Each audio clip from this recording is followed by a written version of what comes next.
Welcome everybody to Question of the Week. This is a Facebook Live session where we take on your science faith questions.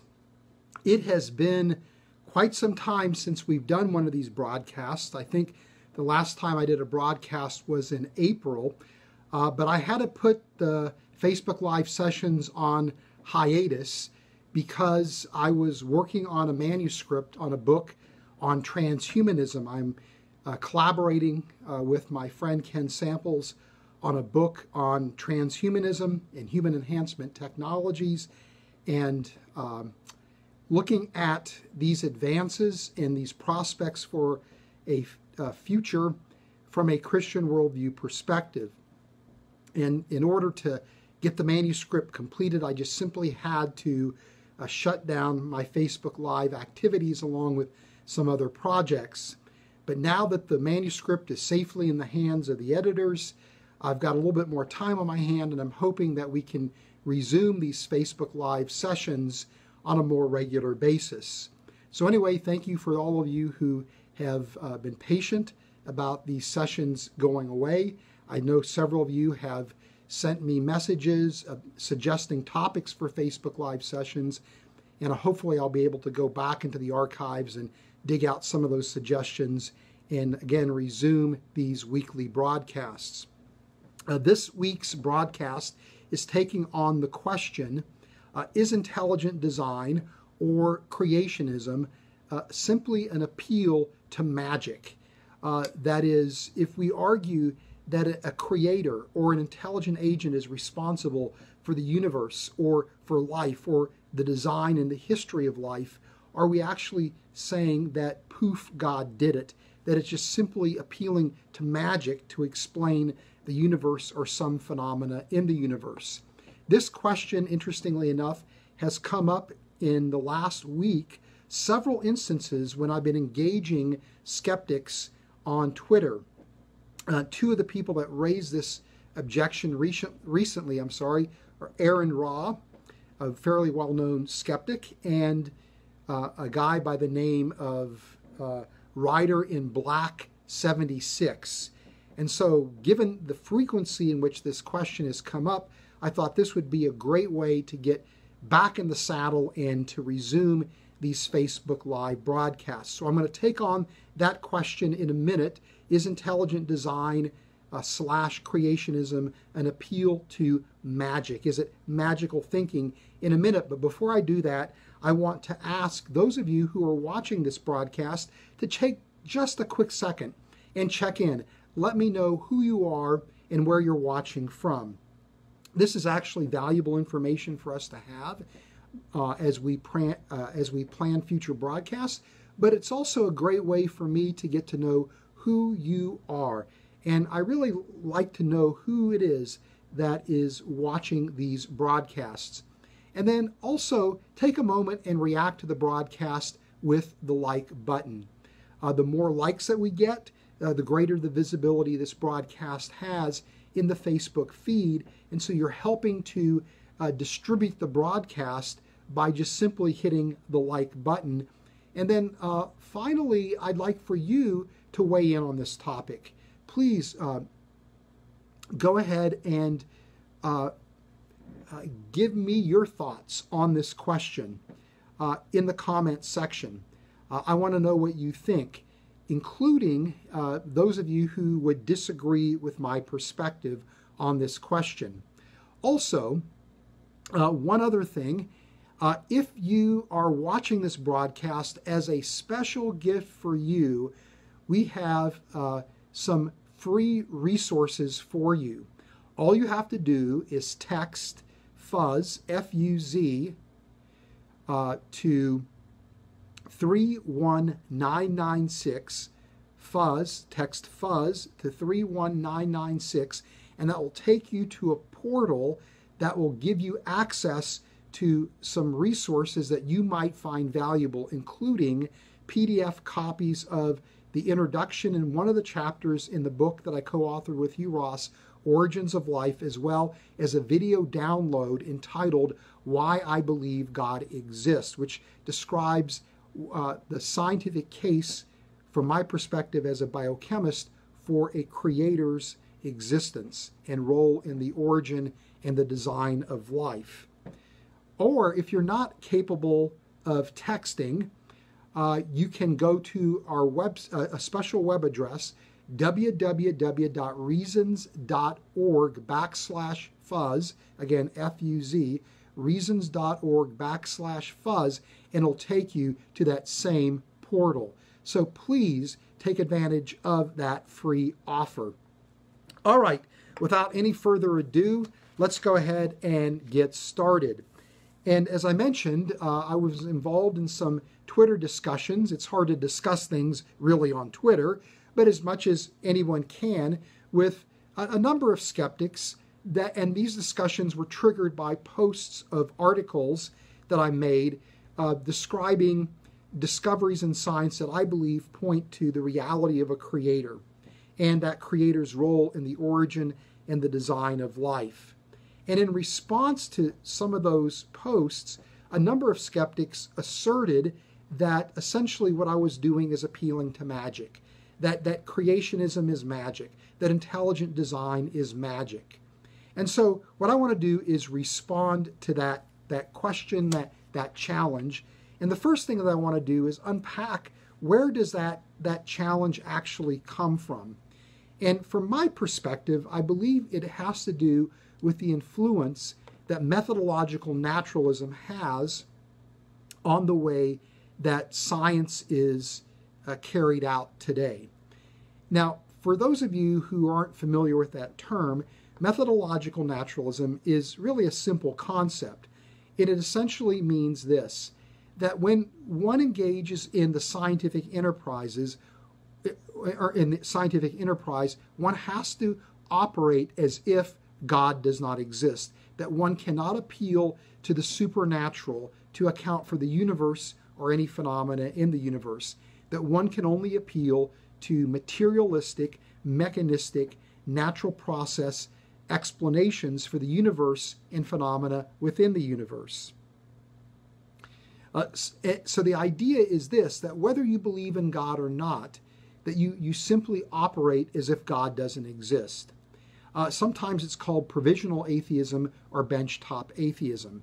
And I believe that methodological naturalism makes science inherently an atheistic enterprise because, again, you have to function pragmatically as if a creator does not exist, or if he does exist, that he has no influence whatsoever on the natural realm, either today or at any point in the history of the universe, even with respect to bringing the universe into existence.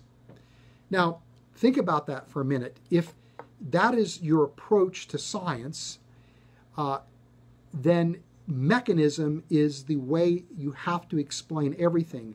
So that if somebody like me comes along and says, I believe that there's evidence for a creator's fingerprint in nature, that I believe that the origin of life or the design of life is the product of an intelligent agent, then what in effect you are doing is you are violating the tenets of methodological naturalism. You no longer are appealing to mechanism to explain the universe or some phenomena in the universe, but rather you're appealing to agency. And so agency is set at loggerheads to mechanism. And so therefore, that is why people like Aaron Ra or Rider in Black 76 would argue that creationism or intelligent design is magic. It is a reflection of a particular view for how science is done. Now, how do we respond to that challenge, that claim? Well, the first point that I would like to make is that our appeal to agency, our appeal to the work of a creator, the work of an intelligent designer, is a thoroughly scientific proposition. It's a scientific proposal that is based on evidence that suggests the work of intelligent agency in nature. And it is essentially the same line of reasoning and the same type of evidence that we are bringing to the table as a scientist working in SETI or in archaeology would bring to the table. So, for example, if you are a scientist that is working in SETI, you're trying to determine whether or not there are advanced civilizations throughout the universe beyond the civilization that exists here on Earth. And the way you do that is to measure electromagnetic radiation coming from distant objects in the universe, with the hope that that electromagnetic radiation would have a signature that would be only possible if it emanated from an intelligent civilization.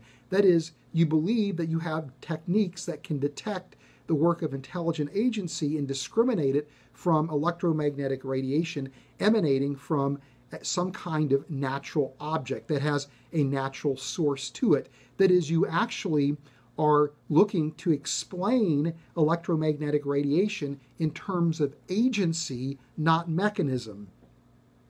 Now, the same thing is also true for archaeologists. Archaeologists are studying rocks and artifacts that are left behind in the fossil record, in the geological record. And archaeologists believe that they can pick up a rock and tell whether that rock was shaped through natural process mechanisms or if it was shaped by the work of a hominin, some kind of creature that would shape that rock for purposes of its own. That is, you're able to discriminate between mechanism and agency.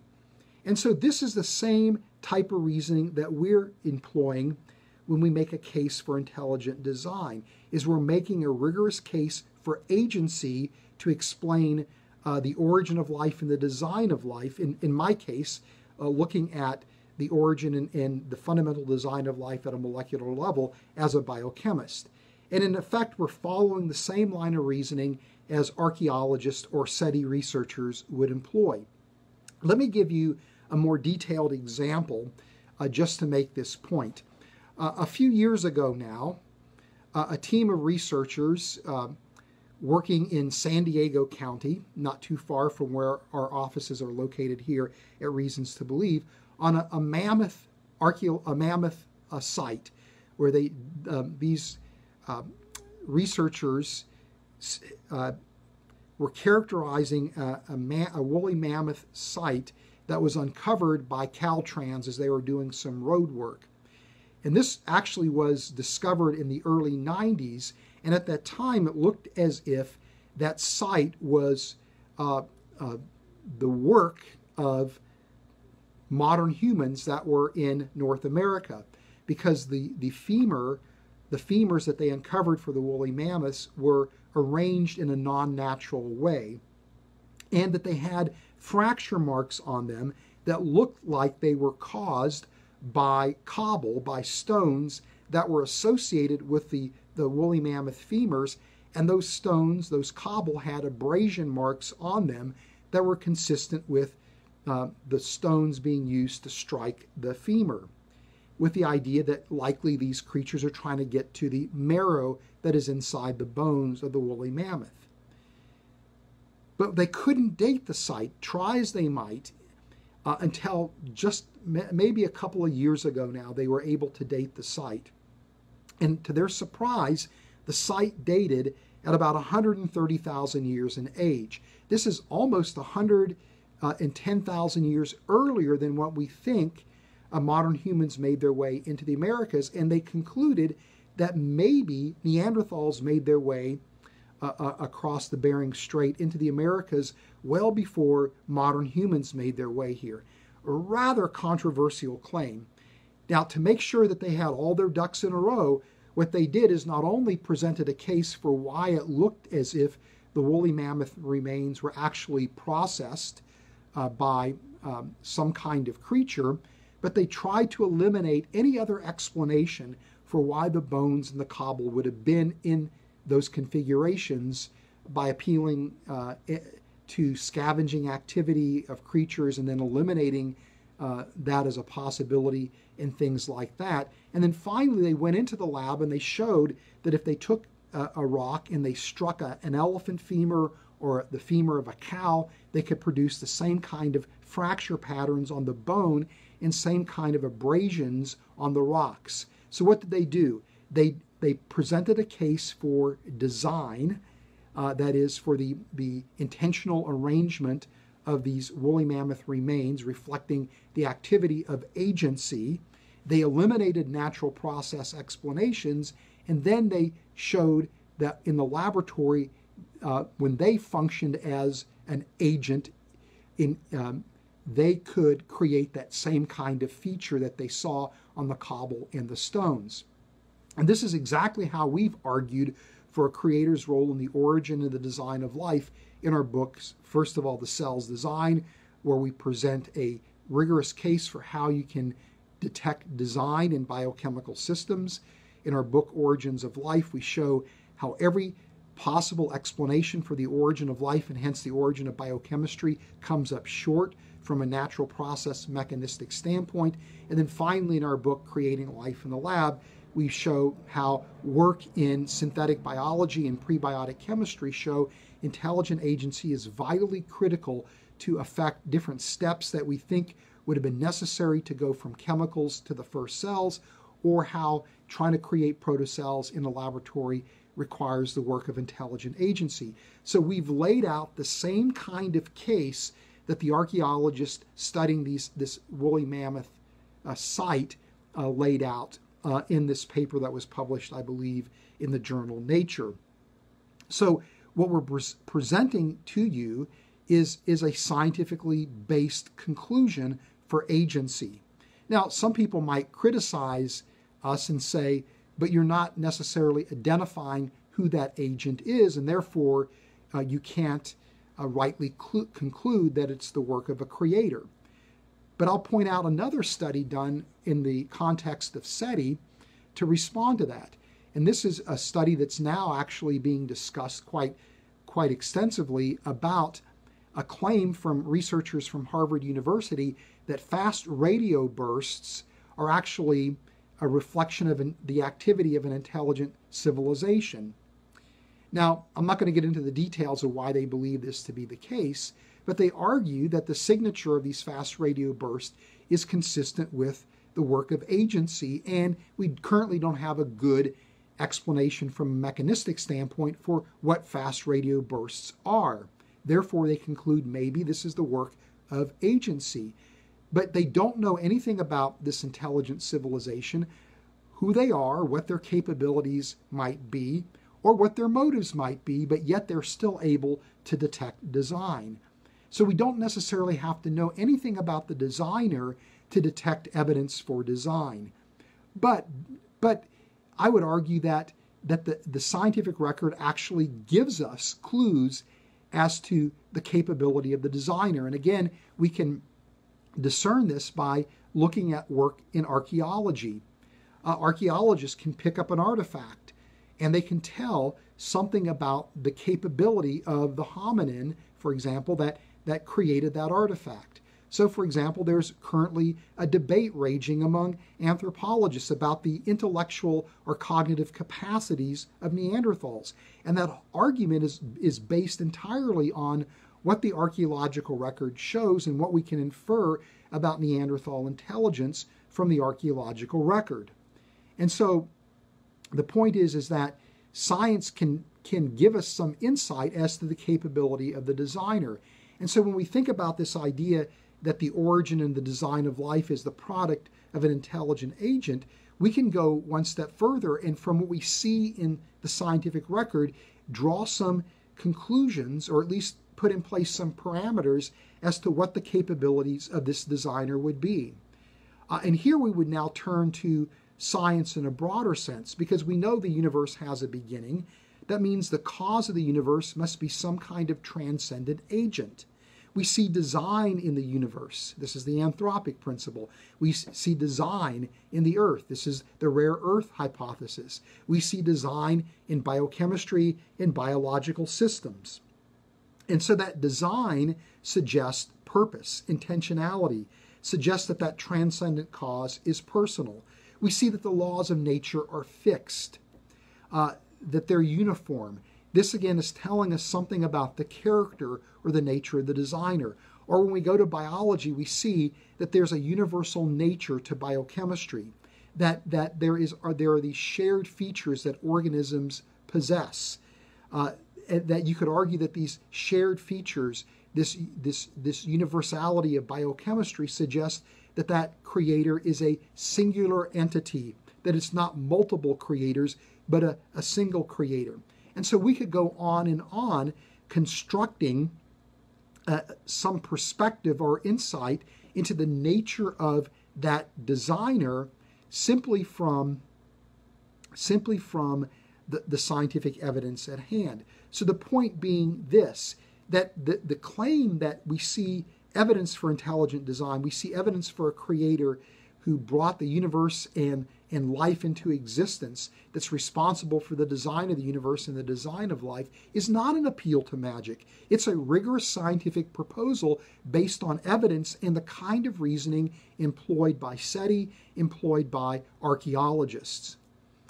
Now let's go back to this whole idea of mechanism and agency, because again, the way in which science currently functions is predominantly by appealing to mechanism. But what we've just shown you is that there are disciplines in science that appeal to not only mechanism, but also agency, and can claim to distinguish between agency and mechanism.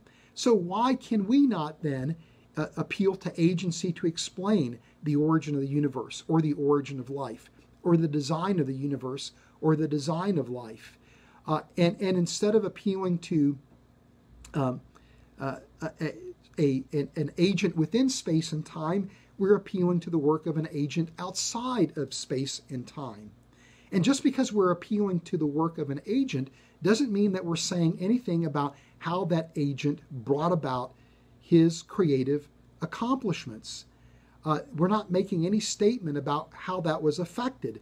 But by looking at, for example, Genesis 1 and Genesis 2, as a Christian, I would argue that those passages of Scripture are relevant to how I understand the Creator, how I understand the intelligent agent, the designer that brought the universe and life into existence.